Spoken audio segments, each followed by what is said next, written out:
como atopou a situación do Concello? É así como esperaba?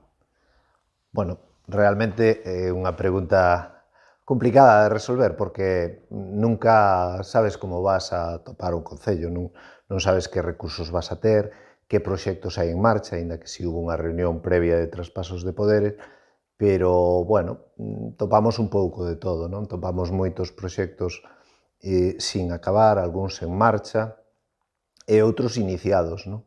Económicamente tampouco foi tan sensacional como nos contaron que estaba no Concello. Recordo no pleno de investidura que se nos dixo que contábamos con demasiados recursos, incluso demasiados, pero a realidade non é esa, é dicir, os recursos que tiñamos son os que houve un gasto excesivo de remanente antes das eleccións, en obras de urxencia, non sei se de urxencia ou obras realmente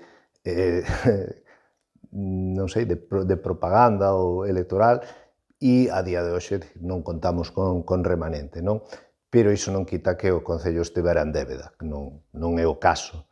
En tema de proxectos, hubo proxectos que estaban a punto de iniciarse e que tratamos de modificalos puntualmente naquilo que podíamos facelo. Recordo unha obra concretamente, non? Que era unha obra de pavimentación de unha carretera, unha pista que estaba afundida e, concretamente, ese proxecto de pavimentación non viña a solucionar o problema de fondo, que era unha tubaxe que estaba rota, co cual había que acometer unha reforma primeiro de sustitución da tubaxe, entonces despois si repavimentación, non? Fixéronse algúns proxectos, ao meu entender, moi deprisa correndo, sin analizar o fondo da cuestión, non?